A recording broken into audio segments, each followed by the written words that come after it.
Banyak orang baru berdoa kalau ada kebutuhan. Atau kalau terdesak, dia sudah terhimpit dengan situasi. Kepepet gitulah, bahasa sehari-hari. Sudah terjepit. Jangan, bangun kehidupan doanya regularly. Bangun kedekatan dengan Tuhan. Gak ada yang namanya persahabatan itu semalam langsung dekat.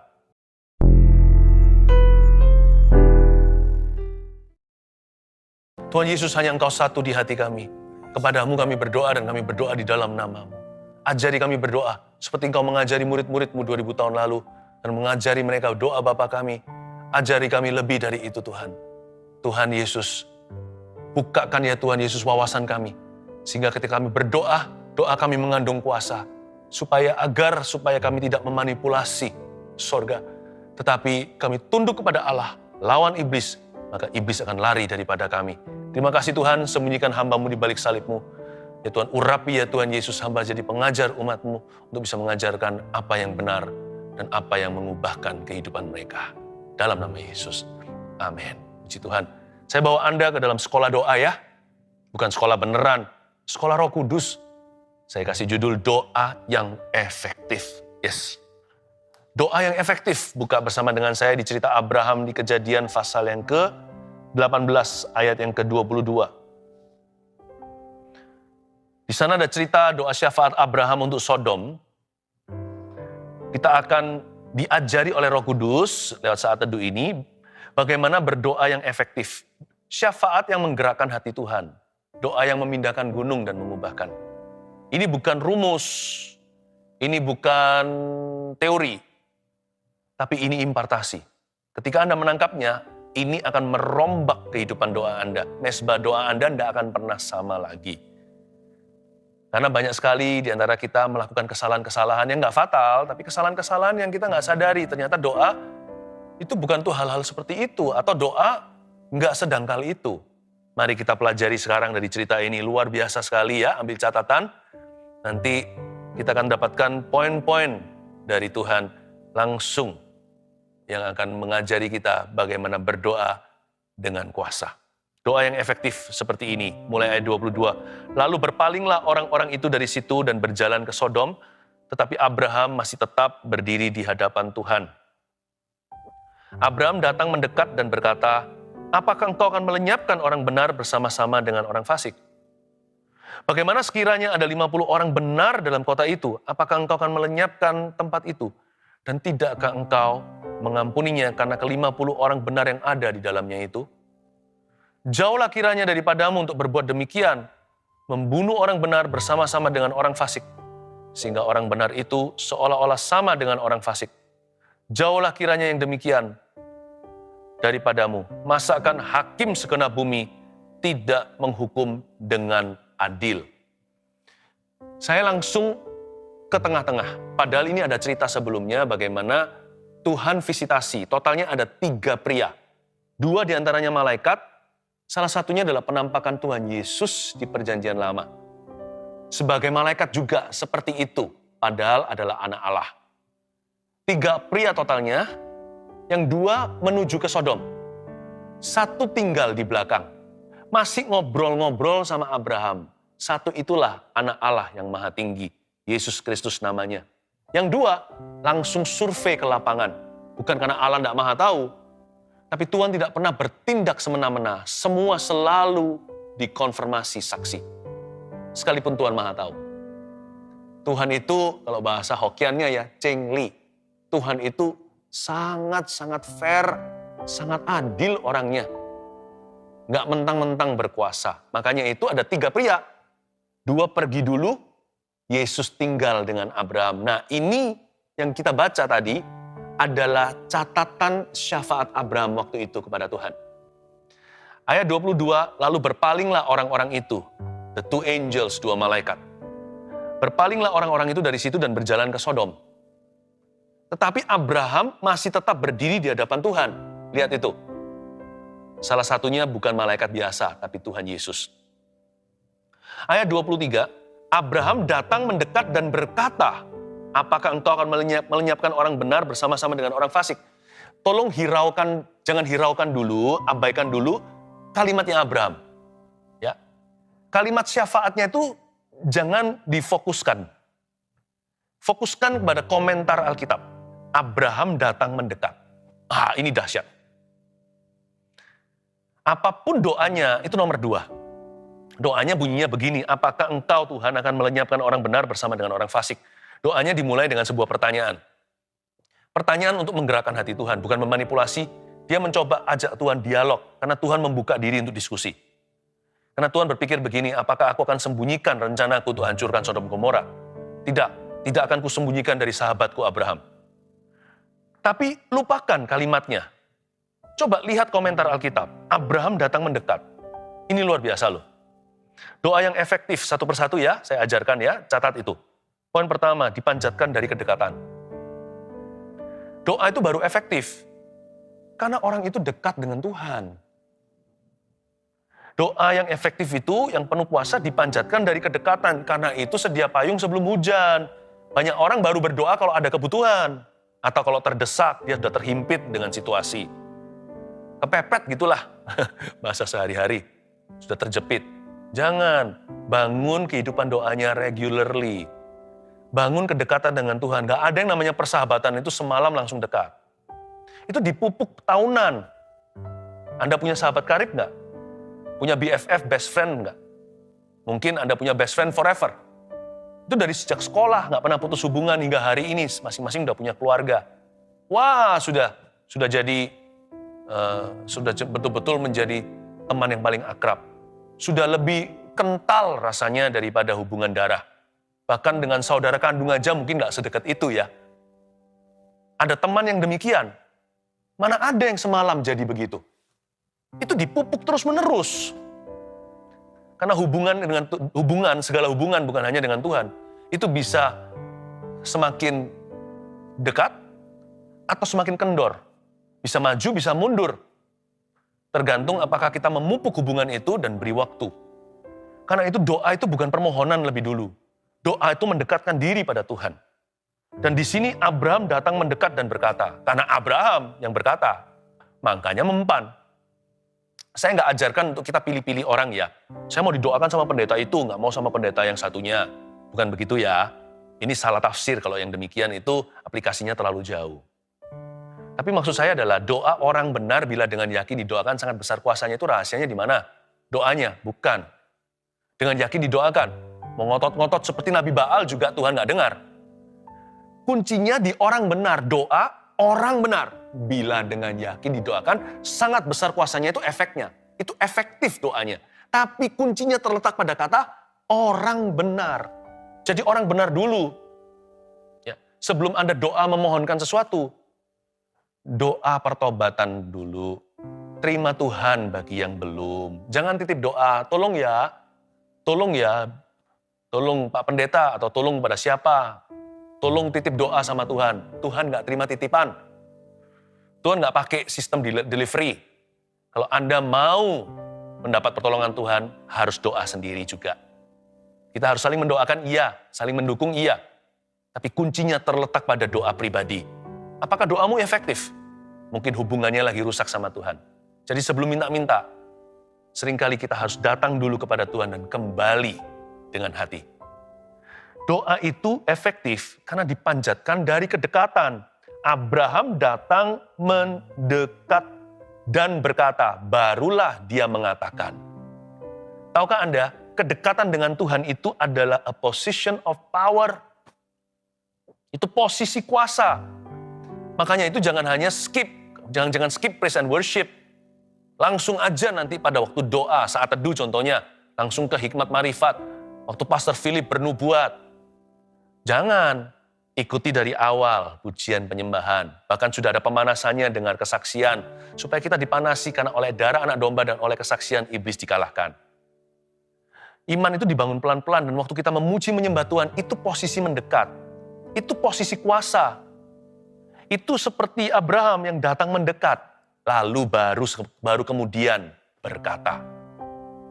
Kalau nanti kita ke gereja, on-site, datang ke tempat ibadah, jangan kita skip, ya kan? Skip sampai ke firman, bahkan sampai ke doa berkat saja. Hanya ceklok ceritanya sama Tuhan. Jangan, latihlah dirimu beribadah. Latihan itu jangan curi. Latihan itu jangan korupsi. Kalau kita mau latihan badani, kalau kita repetisi berapa kali, sit up contohnya, atau kita lari berapa kilometer sehari, tolong jangan dipotong-potong dan dikorting-korting, jangan korupsi olahraga yang begitu baik bagi dirimu. Apalagi ibadah. Dari sini kita tahu doa itu efektif karena kita melatih diri kita beribadah kepada Tuhan. Karena kita itu sengaja mendekat. Makanya kata-katanya berbobot. Makanya kalimatnya berkuasa. Makanya dia tahu bagaimana berdoa sesuai dengan kehendak Allah. Makanya itu doanya didengar. Bukan karena kesalehannya, tapi karena hatinya sungguh-sungguh mencari wajah Allah. Lalu Abraham datang mendekat dan berkata, apakah engkau akan melenyapkan orang benar bersama-sama dengan orang fasik? Ayat 24. Bagaimana sekiranya ada 50 orang benar dalam kota itu? Apakah engkau akan melenyapkan tempat itu? Dan tidakkah engkau mengampuninya karena ke-50 orang benar yang ada di dalamnya itu? Abraham pasti kepikiran kemenakannya, yaitu Lot. Gimanapun juga Abraham sayang sama keponakan sendiri. Apalagi kalau keponakannya itu udah yatim piatu. Abraham pasti kepikiran waktu disebut Sodom akan dihancurkan. Langsung lemes dia. Aduh, kemenakanku ada di situ bersama dengan keluarganya. Di situ dia berdomisili, dia bekerja. Dan dia make family. Di sana dia besarkan keluarganya. Langsung dia beranikan diri loh di ayat 24. Dia nggak berani lancang sama Tuhan, dia tahu diri. Namun dia ngerti kuasa doa. Dia pakai kunci. Dia tahu bahwa doa itu bisa mengubah segala perkara. Doa itu adalah jalur naik banding kita kepada Allah. Kalau kita kalau kita berdoa di dalam nama Yesus, Bapa akan berdiskusi dengan kita. Karena Yesus itu adalah perantara. Tahu nggak? Abraham langsung menyaut begini. Bagaimana sekiranya ada 50 orang benar dalam kota itu? Masa dia nggak tahu Lot itu jumlah keluarganya berapa? Dia tahulah. Pasti mereka kontak-kontakan lah, bagaimanapun juga kerabat. Lot itu kan punya istri satu. Dia punya 2 anak perempuan yang dicatat di Alkitab. Paling tidak di benak Abraham ada 4 orang. Lalu dia beranikan diri. Kalau 4 ya, sedangkan Sodom Gomora itu kan ribuan. 4, gimana ya? Ini 4 yang aku peduli, ini ribuan juga yang kasihan kalau mereka hancur sekalian. Dia pilih angka 50 untuk memulai negosiasi. Luar biasa ya. Doa yang efektif itu bukan hanya dipanjatkan dari kedekatan, doa yang efektif juga harus diutarakan secara spesifik. You begin with a number. Nggak selalu angka sih. Anda harus jelas cetuskan apa ekspektasimu. Apa yang Anda harapkan. Doa nggak boleh general, nggak boleh umum atau asal-asalan. Kebanyakan orang, apa yang mereka sebut doa itu sebenarnya hanyalah birthday wishes. Ya, I wish you all the best. Wish you all the best. WUATB biasanya disingkat kalau kita kirimkan pesan-pesan lewat chattingan. Ya, wish you all the best. Banyak orang itu bukan doa, itu wishes doang. Kalau kita hanyalah asal-asalan, ya nggak asal-asalan sih, tapi hanya umum sekali. Abraham mulai dengan spesifik. Dia tahu ribuan sedang dipertaruhkan, ada 4 yang dia pedulikan. Dia mulai dengan 50. Tuhan, bagaimana sekiranya ada 50 orang di Sodom dan Gomora? Tidakkah engkau akan mengampuni kota itu? Pertama dipanjatkan dari kedekatan. Makanya doanya efektif. Karena Abraham berdoa dengan pengenalan. Lalu kemudian diutarakan secara spesifik. Coba kalau Anda berdoa, ujilah. Lewat doa itu Anda mau apa? Anda mau Tuhan lakukan apa? Apa harapan Anda? Bisa jadi harapan kita salah, makanya ada poin berikutnya. Ya, karena doa itu yang mendoakannya akan dievaluasi Tuhan dulu. Seperti proposal itu diaudit terlebih dahulu. Ya, dipelajari ceritanya begitu, sekalipun Tuhan Maha tahu. Karena doa itu adalah komunikasi hati ke hati dengan yang Maha Kuasa, dengan Tuhan Yesus Kristus. Ayat 25. Jauhlah kiranya daripadamu, ini kalimat Abraham berikutnya, untuk berbuat demikian. membunuh orang benar bersama-sama dengan orang fasik, sehingga orang benar itu seolah-olah sama dengan orang fasik. Abraham dengan pedenya, dengan yakinnya berkata, Tuhanku nggak kayak gitu. Jauhlah kiranya daripadamu dengan M huruf besar itu Tuhan, untuk berbuat yang demikian. Masa Tuhan akan membunuh orang benar bersama dengan orang fasik? Jauhlah kiranya yang demikian daripadamu. Masa akan hakim segenap bumi tidak menghukum dengan adil? Lihat ya, smooth sekali. Mulus sekali cara Abraham membawa diri. Abraham bukan pura-pura. Dia itu tulus hati. Tapi dia punya doa kenapa sangat-sangat kuat. Kenapa syafaatnya menggetarkan hati Tuhan. Mengapa doanya efektif? Bukan hanya karena doanya diutarakan secara spesifik. Poin berikutnya dari ayat yang kita baca, doanya juga didasari pengenalan akan Tuhan. Dia itu berdoa dengan dasar fondasi yang jelas. Pengetahuannya betul tentang Tuhannya. Masakan hakim yang adil, segenap bumi ini, engkaulah hakim satu-satunya di alam semesta. Engkau tidak akan mengadili dengan seadil-adilnya. Setahu aku, begitulah kira-kira, Abraham referensi kepada nature of God atau hakikat Allah atau sifat Allah yang sudah diketahuinya. Yang sudah bukan rahasia lagi seperti kita kenal Allah dari firman-Nya. Udah bukan rahasia.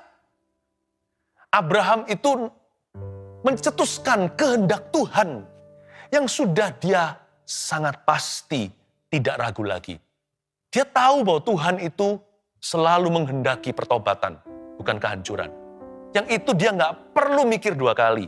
Makanya itu dia berani syafaat begini. Dia berani buka angka 50 karena Tuhan yang dia kenal, Tuhan yang dia kenal itu suka mengampuni. Dan Tuhan itu nggak pernah hobi menghancurkan kota. Malah justru Tuhan kirim Yunus itu untuk menginsafkan bangsa. Abraham itu ngerti sifat Tuhannya. Dia berdoa dengan pengetahuan, nggak seperti kita seringkali doa hanya dengan semangat doang. Zeal without knowledge, without the right knowledge or without a good knowledge. Semangat tanpa pengetahuan yang betul. Semangat tanpa pengetahuan yang benar adalah bahaya. Seringkali jadi tong kosong nyaring bunyinya. Jauhlah kiranya daripadamu untuk berbuat yang beginian. Membunuh orang benar sama-sama dengan orang fasik. Tuhan mau tumpas itu sepertinya tidak hiraukan. Bagi Tuhan tidak ada perbedaan. Tuhanku nggak begitu. Jauhlah kiranya yang demikian. Masa hakim segenap bumi tidak menghukum dengan adil. Ini bukan sarkas. Ini bukan sarkastik. Dia ngomong setulus-tulusnya. Dia sedang mencetuskan firman. Kembali pada Tuhan. Bukan menuduh Tuhan apa-apa. Malah justru dia tunjukkan bahwa sebelum berdoa, dia kenal kepada siapa dia berdoa. Itulah sebabnya penting sekali untuk kita itu merenungkan firman. Pentingnya impartasi seperti ini di saat teduh sebelum kita berdoa, contohnya. Saat teduh pribadi, penting Anda baca Alkitab. Jangan hanya sembahyang. Jangan hanya nyanyi-nyanyi doang. Nanti doanya dipenuhi dengan kelemahan, dipenuhi dengan ketidaktahuan, bahkan dipenuhi dengan kebingungan. Jangan-jangan dengan kesesatan. Karena kita membaca Alkitab itu bahan bakar doa sejati. Itu bahan baku. Gara-gara itu kita punya keberanian berdiri di atas janji. Gara-gara itu kita punya authority, punya otoritas untuk menghadap sorga, bukan mengepalkan tangan, tapi untuk mengangkat tangan. Untuk membuka tangan dan berkata, aku siap untuk mengalami firman-Mu. Pentingnya impartasi seperti ini. Ya, karena doa harus didasari pengenalan yang benar akan Tuhan.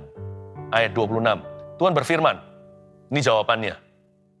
Jika aku dapati 50 orang benar dalam kota Sodom, aku akan mengampuni seluruh tempat itu karena mereka. Haleluya. Kalau ada 50 aja sekota, bayangin, Tuhan tidak akan jadikan itu Nagasaki dan Hiroshima. Ayat 27, Abraham menyaut, sesungguhnya aku telah memberanikan diri berkata kepada Tuhan, walaupun aku debu dan abu, sekiranya kurang 5 orang dari ke-50 orang benar itu, apakah engkau akan memusnahkan seluruh kota itu karena yang 5 itu? Firman-Nya, aku tidak memusnahkannya jika ku dapati 45 di sana. Interesting ya, menarik sekali. Di ayat 27 ini, Abraham menyahut, tapi dia menyahutnya dengan semi berani. Dia respect Tuhan. Dia berkata, sesungguhnya aku telah memberanikan diri berkata kepada Tuhan walaupun aku ini debu dan abu. Ini yang saya sebut sebagai satu term, saya sebut ini bold humility. Kerendahan hati yang berani. Banyak orang hanya rendah hati saja, tapi dia pengecut, dia nggak berani, dia pecundang doa. Tapi ada orang yang berani doang. Ngawur sih, ya bonek betul itu. Ternyata ujungnya tidak punya kerendahan hati. Malah justru seringkali memaksa Tuhan. Seolah-olah bisa mendudukan Tuhan di kursi terdakwa. Ayo, you must explain yourself to me. Emang Tuhan hutang sama siapa? Sampai kita dudukkan dia dan berkata, Tuhan, kau harus menjelaskan dirimu kepadaku. Dan kau harus menjelaskan mengapa engkau melakukan itu. Mengapa engkau tidak melakukan ini. Kenapa Tuhan harus menjawab kita? Kita yang harus jawab Tuhan. Bukan pencipta yang harus menjawab kepada ciptaannya. Ciptaannya yang harus menjawab kepada sang pencipta. God is not accountable to you. You are accountable to Him. Jadi kita yang harus memberi pertanggungjawaban. Siapakah kita? Suruh Tuhan mempertanggungjawabkan dirinya kepada kita. Bukankah Tuhan itu sudah membuktikan? Kita yang belum buktikan apa-apa. Bold humility adalah sebuah keberanian untuk naik banding lewat doa dan berkata, Tuhan, aku beranikan diri, maaf ya, I'm sorry, sekalipun aku debu dan abu. Dia humble, dia tahu diri, dia tahu dialah terdakwa. Kalau mau jadi penuntut, Tuhanlah yang jadi penuntut seharusnya. Dia ngerti dia debu dan abu. Dia humble dulu. Tapi dia nggak berhenti di humility, dia nggak berhenti di kerendahan hati. Dia maju selangkah lagi. Mil kedua adalah dia berani. Dan dia berkata, Tuhan, walaupun aku debu dan abu, kalau sampai minus 5 dari 50, masa gara-gara 5 Tuhan tipis sekali, engkau akan hancurkan seluruh kota. Ini orang kalau nggak ngerti hati Allahnya nggak berani begini. Dia tahu bahwa Tuhan tidak pernah bersuka cita atas penghukuman. Yang Tuhan kehendaki dan rindukan adalah pertobatan. Dan Tuhan menjawabnya apa? Luar biasa ya.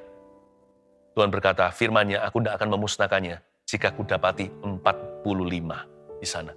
Doa yang efektif itu bukan hanya dipanjatkan dari kedekatan atau diutarakan secara spesifik, tapi juga didasari pengenalan akan Tuhan. Lalu kemudian, poin berikutnya apa? Kita baca ayat selanjutnya. Ayat 29, lagi. Ya. Lagi Abraham melanjutkan perkataannya kepadanya. Nggak selesai di situ, masih ada kelanjutannya. Sekiranya 40 didapati di sana. Lucu nggak? Turun 5 lagi. Kayaknya cuma turun 5 ya. Tapi 5 tambah 5 udah turun 10. Hebat Abraham, masa Tuhan nggak kerasa? Taulah, Tuhan yang izinkan dia to bargain with God. Tuhan tuh baik sekali, Tuhan izinkan kita tawar-menawar dengan dia. Asal di atas fondasi kebenaran. Kalau 40 gimana Tuhan? Firman-Nya, aku tidak akan berbuat demikian karena yang 40 itu. Lagi-lagi lihat coba ayat 30. Katanya, janganlah kiranya Tuhan murka.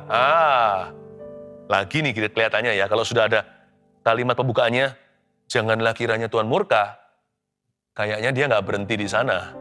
Kalau aku berkata sekali lagi, garis bawahi, berapa kali kata sekali lagi diulangi? Lagi dan lagi kata lagi diucapkan kembali.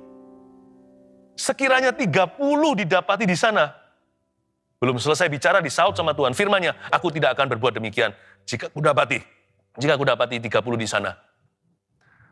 Sahabat kan, gak usah selesai kalimat, Tuhan sudah tahu. Ngerti. Gak apa-apa. Sacap pun jadi. 30 pun aku ampuni. Ayat 31, katanya, sesungguhnya aku telah memberanikan diri berkata kepada Tuhan. Nah, kelihatannya belum berhenti. Abraham masih melaju. Dia masih tancap gas ini. Sekiranya 20 didapati di sana gimana? Firman-Nya, aku tidak akan memusnahkannya karena yang 20 itu. Ayat 32. Katanya, lagi, janganlah kiranya Tuhan murka.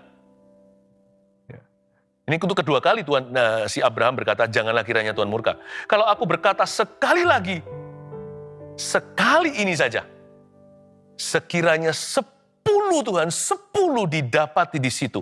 firman-Nya, aku tidak akan memusnahkannya karena yang 10 itu. Lalu pergilah Tuhan setelah ia selesai berfirman kepada Abraham. Dan kembalilah Abraham ke tempat tinggalnya. Ayat 32, katanya, janganlah kiranya Tuhan murka kalau aku, garis bawahi itu, berkata lagi sekali ini saja. Lagi sekali ini saja, berkata lagi sekali ini saja. Apa sih? Kenapa doanya Abraham efektif? Emangnya dia sekali doa langsung mempan? Buktinya enggak. Ini ada berapa episode ini? Ini sudah ada kelanjutan demi kelanjutan. Ini bukan hanya sekali saja. Jangan pernah kita berkata, aku bukan Abraham. Doa sekali langsung dikabulkan. Buktinya Abraham juga enggak. Doa yang efektif itu membutuhkan ketekunan. Karena itu poin nomor 4. Kenapa doanya efektif? Karena disertai ketekunan iman. Ada kata lagi. Coba lihat ya matematikanya. Pertama 50 kan? Dia mulai turunnya 55 dulu. 50 jadi 45, 45 jadi 40, ya kan? Lalu kemudian turunnya lebih berani. Turunnya puluhan. 40 jadi 30, 30 jadi 20, 20 jadi 10. Dari situ ketekunannya semakin menjadi-jadi. Bukan berarti dia itu terlalu berani sama Tuhan, enggak. Buktinya dia jalan pelan-pelan. Ketekunan itu mengajarkan pada kita untuk respect sama Tuhan. Ketekunan itu bukan lamban, tapi pelan-pelan. Dia mengajarkan kepada kita untuk terus mengejar. Bukan berarti Tuhan lari, enggak. Tapi untuk bergumul dengan Tuhan. Doa itu pergumulan. Doa itu adalah gelut dengan Tuhan. Seperti Yakub waktu itu berada di seberang sebelum ketemu sama Esau. Dia gelut dengan seorang pribadi. Itu juga penampakan Yesus di perjanjian lama. Lalu dipukul pangkal pahanya. Lalu Tuhan berkata, karena kamu gelut dengan aku, gelut dengan Allah, kamu menang. You wrestle with me. Tuhan ngalah, mana pernah sih kita bisa menang? Mana bisa sih manusia itu menang atas Tuhan? Kalau Tuhan mengizinkan kita menang dalam doa kita, alias dikabulkan, itu karena Tuhan ngalah. Disitulah ketekunan. Ketekunan adalah pergulatan dengan Tuhan. Lagi dan lagi, 50, 45, 40, 30, lalu 20 dan 10. Luar biasa Tuhan itu. Doa yang efektif disertai ketekunan iman. Jangan gampang menyerah. Jangan lemparkan handuk putih. Jangan lemparkan bendera putih dan berkata, I surrender, I give up. Jangan. Warna satu-satunya yang harus menjadi warnamu dalam doa adalah warna merah. Dibasuh oleh darah. Darah Yesus sudah membeli. Kalau memang harus lemparkan handuk berwarna, jangan warna putih, lemparkan warna merah. Ceritanya begitu. Kita harus berani masuk ke tatah kasih karunia untuk mendapatkan pertolongan tepat waktunya, kata Ibrani.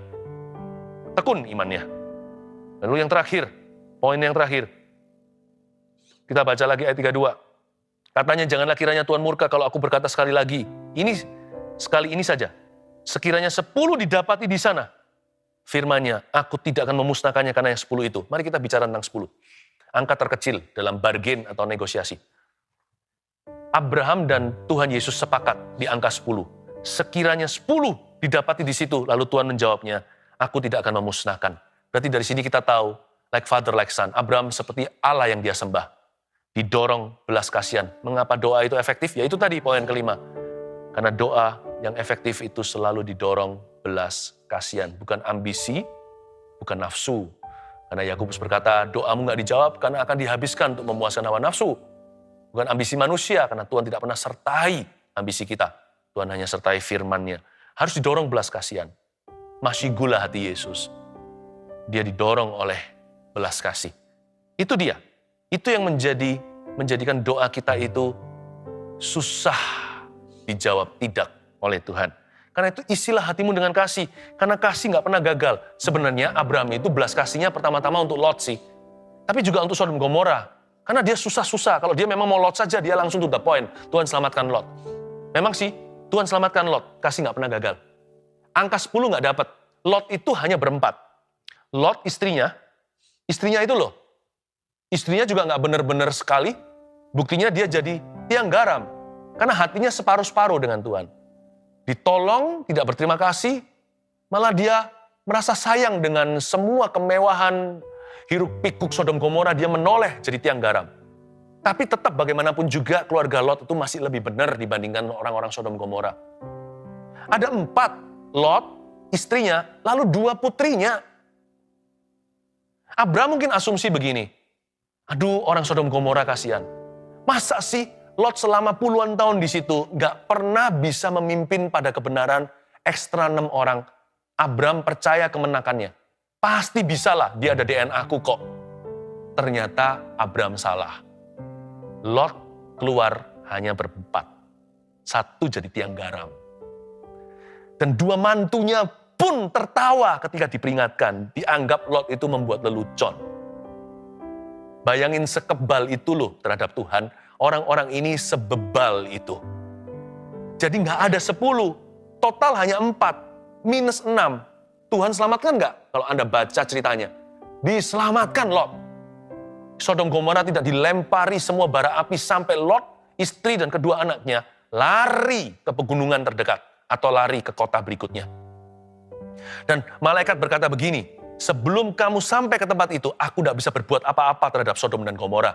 Sehingga Sodom yang harusnya dihukum malam hari, ternyata dihukum pada waktu subuh ketika matahari mulai terbit. Kenapa? Karena Lot belum sampai ke tempat yang aman. Lihat itu kasih nggak pernah gagal. Sekalipun negosiasinya itu batal. Karena termnya adalah 10. 10 pun nggak ada, minusnya banyak. Yang ada hanya 4. Tuhan tetap kasih yang Abraham minta. Luar biasa ya. Tuhan itu tidak selalu memberikan kepada kita apa yang kita layak terima, yaitu hukuman. Dan yang kita nggak layak terima malah diberikan. Tuhan kasih kita apa yang kita nggak minta. Kita nggak sampai standar pun Tuhan berikan akhirnya. Tapi dengar baik-baik. Abraham didorong belas kasihan. Sebenarnya Lot itu pun keluarganya nggak bagus. Istrinya begitu, 2 anaknya incest sama papanya. Kedua putrinya itu tidur sama ayahnya sendiri. Papanya dibuat mabuk oleh anggur. Keluarlah Bani Moab dan Bani Amon. Sebenarnya menurut saya, Sodom Gomora nggak ada 4 orang juga yang benar. Keluarga Lot juga enggak. Menantunya sudah nggak usah dihitung. Anak-anaknya sendiri nggak benar itu. Istrinya juga nggak beres. Sebenarnya dari semua Sodom Gomora, Tuhan kirim malaikat tahan murkanya. Hanya demi kemenakan Abraham. Gara-gara angkelnya, gara-gara pamannya. Coba ya, dari seluruh Sodom, hanya 1 yang benar. Hanya Abraham saja. Keluarganya pun nggak beres itu. Bayangkan kasih itu begitu rupa. Karena Abraham berdoanya dengan belas kasihan. Didorong oleh itu. Gak sampai 6 angkanya pun Tuhan kabulkan, Lot diselamatkan. Saya beritahu, kasih gak pernah gagal. Doa itu efektif. Dan Tuhan memberikan pada kita bahkan yang tidak kita minta. Kalau nafas doa kita adalah kasih, bukan benci atau ambisi. Tanamkan itu, 5 poin ini. Doa yang efektif adalah 1, dipanjatkan dari kedekatan. 2, diutarakan secara spesifik. 3, didasari pengenalan akan Tuhan. 4, disertai ketekunan iman. 5, didorong belas kasihan. Saya yakin akan terjadi sesuatu yang besar dalam hidup doa Anda. Hari ini, mezbahmu dirombak oleh Tuhan.